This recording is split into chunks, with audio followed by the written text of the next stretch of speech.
Welcome to the Living Well Church podcast, and thanks for tuning in today. Our mission as a church is to help people find faith in Jesus and a life of purpose and hope. You're about to watch a message that will challenge you, inspire you, encourage you, and most of all, point you to Jesus and the life of purpose and hope He has planned for you. So lean in and enjoy, and let God speak into your life. Morning.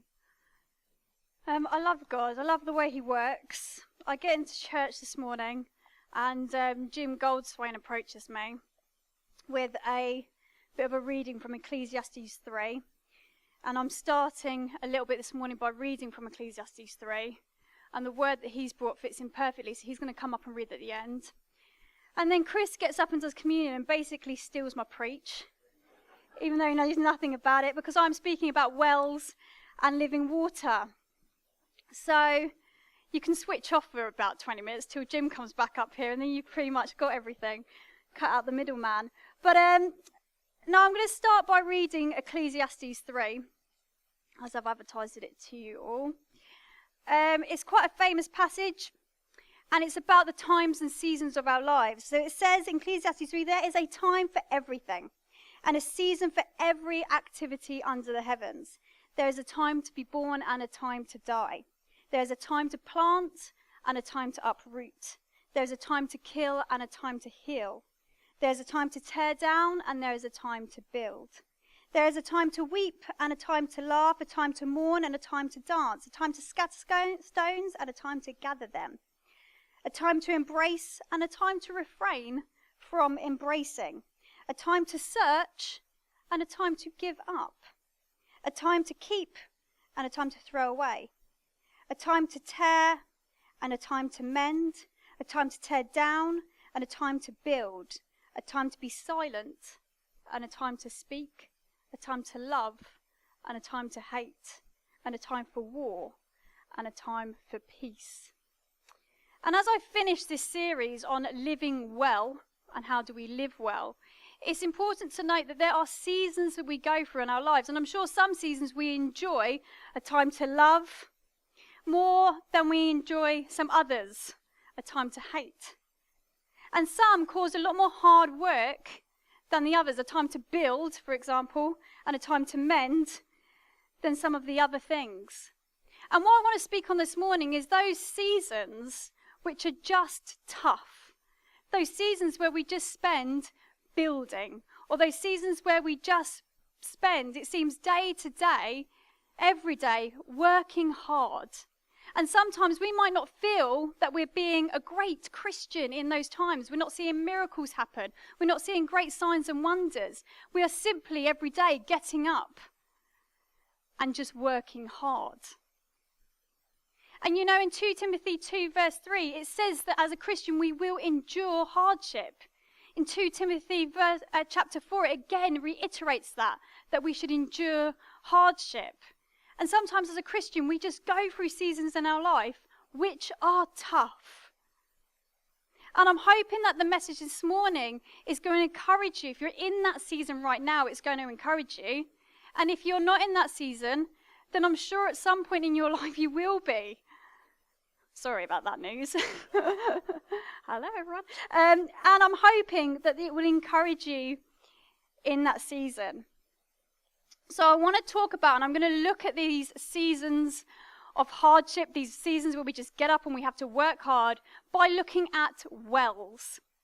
Wells are all over the Bible. They're dotted throughout, particularly in the Old Testament and the New Testament. But in the Old Testament, they had huge significance, because a well in a piece of land determined ownership. So if you owned the well in a certain plot of land, you actually owned the land around it. Why? Because the well gave life to that land. It allowed the animals to drink from it. It allowed the vegetation to be watered from it. And it allowed the community to also get water. So wells are hugely significant. Now, wells in the Old Testament particularly are not like the cute kind of quaint wells that you might find in garden centres today. Yeah, they're not like that little wishing well that sometimes we buy and pop up in our garden. They're actually quite big affairs. They normally have a curb around it. So the well, Jacob's well that Chris was talking about this morning, actually Jesus and the Samaritan woman were popped up. They sat and they met and they talked on the curb of the well.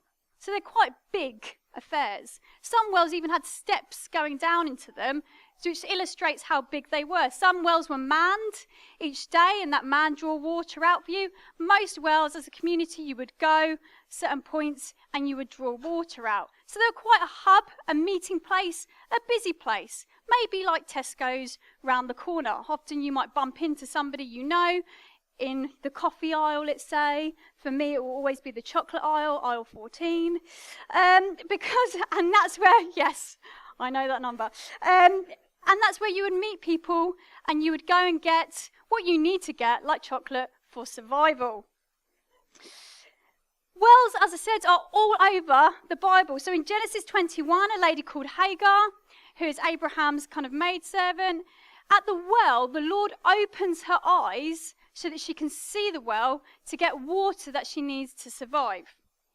In Genesis 21, a little bit later, Abraham and Abimelech, I think that's how you pronounce it, violently kind of argue about a well, and Abimelech ends up taking it away from Abraham.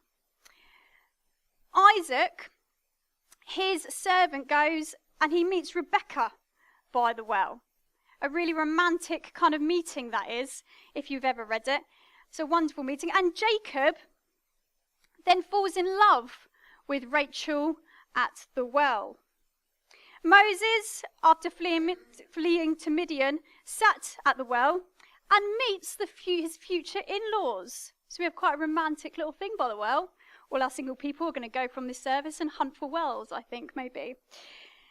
And it's at Jacob's well, Chris read from this morning, that Jesus meets the Samaritan woman and gives her and talks about living water. Quite often, therefore, I hope you notice some themes that in the Bible, there are these kind of divine appointments that take place. These generational meetings where one family might meet another family at a well, they get married, and by divine appointment. There's also transformation that happens at a well. In Hagar, her eyes being opened. In Midian, as he flees, he meets the in-laws. Something happens at wells.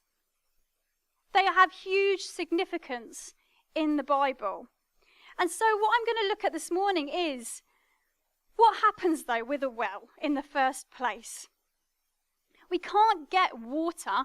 We can't produce this meeting space. We can't produce this place where there's these divine appointments. We can't produce this place where there's this transformation. We can't produce this place which will nourish and feed the community, that will nourish and feed the animals, without digging the well in the first place. And so I'm going to be looking at that season of digging the well, of the time to build, the enduring the hardship of every day getting up and being disciplined to sticking in your spade in the ground, shoveling out a bit of dirt, the next day looking at even more dirt, the next day even more dirt, the next day even more dirt, hoping that you are going to find some water at the end of it.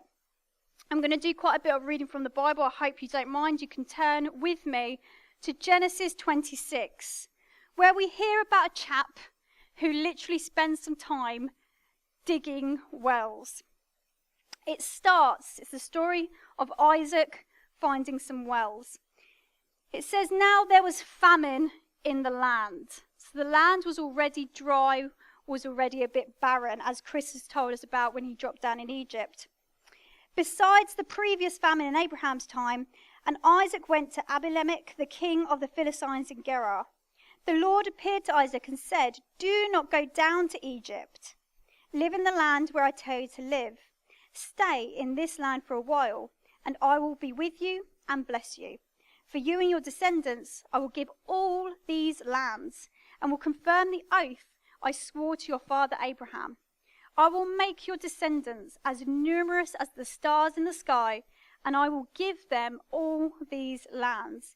And through your offspring, all nations on earth will be blessed, because Abraham obeyed me and did everything I required of him, keeping my commands, my decrees, and my instructions. So Isaac stayed in Gerar. When the men of that place asked him about his wife, he said, "She is my sister," because he was afraid to say that she is my wife. He thought the men of this place might kill him on account of Rebekah, because she is beautiful. When Isaac had been there a long time, Abimelech, king of the Philistines, looked down from a window and saw Isaac caressing his wife. So Abimelech summoned Isaac and said, "She is really your wife. Why did you say she is my sister?" Isaac answered him, "Because I thought I might lose my life on account of her." Then Abimelech said, "What is this you have done? One of the men might as well have slept with your wife, and you have brought guilt upon us." So Abimelech gave orders to all the people, "Anyone who harms this man or his wife shall surely be put to death." Isaac planted crops in the land, and that same year he reaped 100-fold. Because the Lord blessed him, the man became rich, and his wealth continued to grow until he became very wealthy. He had so many flocks and herds and servants that the Philistines envied him.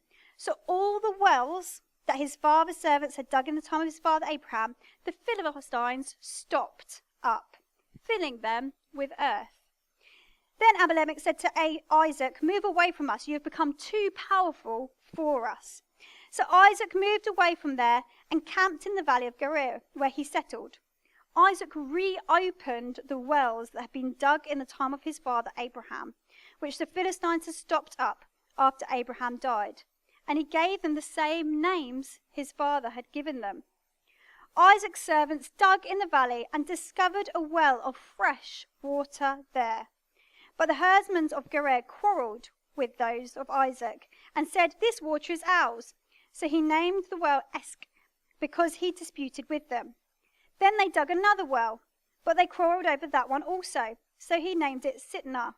He moved on from there and dug another well, and no one quarreled over it, and he named it Rehoboth, saying, "Now the Lord has given us room, and we will flourish in the land." So far, Isaac is in a land where it starts with famine. It is dry. There's not much life, as Chris described the beginning of Egypt to us, as he could kind of sit there. Because very simply, and Isaac wants to move from that place, but God says, "No, you are to kind of stay in this land for a while."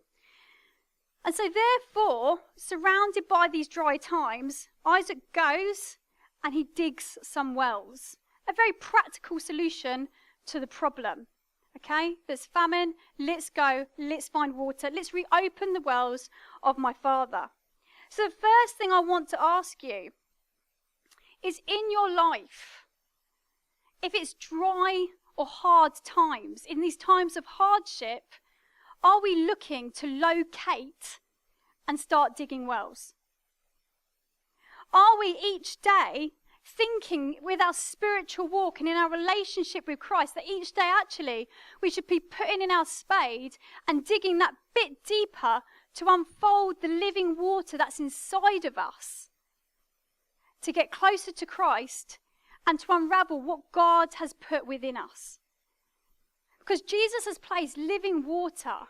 He has given us that living water. If you're sat here and you know the Lord, then you drink from that living water. And so in your life, where are you digging a well to start letting that living water bubble forward, bubble fresh? And I'll give you an example, okay, because it's to kind of bring understanding to my analogy. I did youth work for 8 years, and we committed every Tuesday and every Friday night for 8 years to youth work. And you know what? It was like digging a well. I would come along on a Tuesday night. I would put my spade into the dry and hard land, and I would put it down and I would try and unearth something. And maybe then on the Friday, we would try and unearth a little bit more. And then the next Tuesday, a little bit more. And for quite a long time, all we saw was dirt. All we saw was mud. It was hard work. It was sweaty work. We gave up time to do it. We committed a lot to it. We prayed each day for these youth. And I'll be honest, for quite a long time, I felt like I was getting nowhere. In fact, for quite a long time, I thought, I'm not even getting anywhere. I'm going backwards. When will we see the living water in the lives of these young people? When will we see what I know God has put in them? When will we get to the point where I hit a well and we start seeing life burst forth? And we kept going. We kept digging. Just kept digging. And I remember praying to the Lord, and I remember kind of years, maybe after doing it for 3 or 4 years, I'm desperate to see kids give their heart to the Lord and just worship you, God. In the 8th year, I knew I was giving up youth because I had to make space to become a leader here, and Johnny and I took on the national youth. And it was our last trip to Soul Survivor, and we hauled a load of kids down to Soul Survivor. Now, preparing for Soul Survivor is like digging a well. Yeah, a very muddy one. Anyway, we got down there. To cut a long story short, there was a night. A few of our young people had become Christians. Amen. And there was a night where I was worshipping God, and I looked forward, and I've shared this with you before, I know I have, and I opened my eyes, and every single member of our youth had their arms open, praising the Lord. And I was just so thankful that well had been dug. I was so thankful that the water was springing forth. I was so thankful that water was running out of them. And some of those young people were doing amazing and great stuff. You know, it was worth the years of digging. It was worth the years of just seeing dirt, dirt, dirt. It was worth the years of every day getting up and doing a bit of digging. But I'm asking the Holy Spirit to start convicting you. What are you digging into? Where's the well you're digging? What is it each day you get up and you put your spade in the ground for? And you know what? It might just be really simple. Like it might be your children. It might be every day you get up and you put a bit of a spade in the life of your child. And every day you commit to praying for them. Every day you kind of have those battles that you know that you've got to keep with. The word that you've got to stand by. And bringing up children is tough. And you go through those seasons where you just think, am I going to see any water? Am I going to see any return from the hours I'm pouring into this child? But you just got to keep digging. Digging, Phil. Yeah, thank you. You can guess how early I've been up this morning. Or it might be your marriage. You know, we go through those seasons in our marriage where it's just hard. Where you just got to discipline yourself to say, let's spend time together. And it might be like digging into hard ground or unearthing more dirt. But you just got to commit. Let's pray with each other tonight. Let's make sure we read our Bible together today. And for a long time, you might just feel like you are unearthing dirt and dirt and dirt. It might be in your workplace. You might be thinking, I've seen no fruit come from this place. No fruit come from my work. Nobody here knows Jesus Christ despite my efforts. Keep digging. It might be in your place what you do in church, in Silver Lunches or in Tiny Toes, in the outreach centre, as street pastors. But you know what? Everything that this comes from, this attitude of just picking up your spade, comes from an attitude of discipline. Of just having some sense of discipline, of staying committed to what you've decided to commit to. You know, Abraham Lincoln says, discipline is choosing between what you want now and what you want most. And you know what? If you want a great marriage, which is fruitful, where there's springs of water coming out of it, sometimes you have to deny yourself what you want now. Because you know what you want most. If you want your children to grow up walking in the Lord with clear boundaries, knowing how to be kind and honest, sometimes you really have to say no to what you want now in just giving them what they want, because you can see what they want most. In work sometimes, when you think what I want now is just to get up and leave, sometimes you have to be, but hang on, it's what I want most, and I want my colleagues to know Jesus Christ. Maybe in church activity, when the leadership team are stressing you out. Yeah, we do, don't we? Come on, let's all admit it, yeah. You have to say, and it's not what I want now, it's what I want most. And you have to hold on to the living water that you know is deep, deep down. You have to hold on to the blessing that God's promised you deep, deep down. Because Isaac, bless him, people come and fill up his wells. And what happens? Let's read on. It says in verse 19, he finds a well of fresh water, but the herdsmen quarrel over it. So he names the well Esk because they disputed with him. Then they dug another well. So poor Isaac hasn't just had the hardship of digging the well. He's then had other people come and say, hang on a second, that well is ours. And he's had conflict. He's had dispute. That name Esk literally means dispute. Literally means arguments. And you know, sometimes when you are digging and you are getting close to unearthing something that God's put deep inside you, when you're getting close to the water from bubbling up, when you're getting close to being able to nourish the community and feed them with the living water that Chris has told us about this morning, you are going to invite opposition. There are going to be people out there, and there is an enemy out there that does not like it. And an enemy might come and try and rob you of that well. And do you know what we've got to do? Then he dug another well. Isaac, for whatever reason, he doesn't fight it. He doesn't battle over it.